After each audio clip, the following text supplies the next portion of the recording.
রাত 11:30টার দিকে ময়মনসিংহ শেরপুর রোডের তারাকান্দার বাগুন্দা এলাকায় একটি দুর্ঘটনা ঘটেছে এবং এখানে আমরা যেটি দেখেছি এবং স্থানীয়দের সাথে কথা বলে পুলিশের সাথে কথা বলে যে বিষয়ে জানতে পেরেছি সেটি হচ্ছে যে শেরপুর থেকে ঢাকাগামী একটি যাত্রীবাহী বাস নিয়ন্ত্রণ হারিয়ে বিপরীত দিক থেকে আসা একটি অটোরিকশা এবং একটি সিএনজিকে চাপা দেয় এবং চাপা দিলে কিন্তু এটি নিয়ন্ত্রণ হারিয়ে যায় এবং এরপরে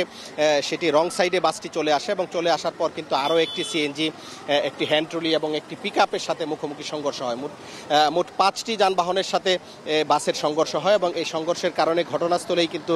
2 জন নিহত হয়েছেন এবং বেশ কয়েকজনকে স্থানীয়রা এবং ফায়ার সার্ভিস সদস্যরা উদ্ধার করে হাসপাতালে প্রেরণ করেছে। প্রথমে তারাকান্দা হাসপাতাল এবং এরপরে ময়মনসিংহ মেডিকেলে কিন্তু নিয়ে যাওয়া হয় এবং যাদেরকে নিয়ে যাওয়া হয়েছে এর মধ্যে বেশ কয়েকজনের অবস্থা আশঙ্কাজনক বলে আমরা জানতে পেরেছি এবং চিকিৎসকরা ময়মনসিংহ মেডিকেল কলেজের চিকিৎসকরা যেটি বলছেন যে যাদেরকে আহত হিসাবে নেওয়া হয়েছে তাদেরকে তারা চিকিৎসা দিচ্ছেন এবং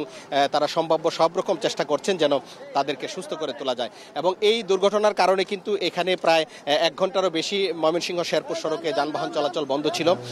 পরে ঘটনাস্থলে ফায়ার সার্ভিস সদস্যরা উদ্ধার কাজ শুরু করে এবং আমরা দেখতে পাচ্ছি যে সেনাবাহিনীর সদস্যরা ঘটনাস্থলে এসে পরিস্থিতি নিয়ন্ত্রণে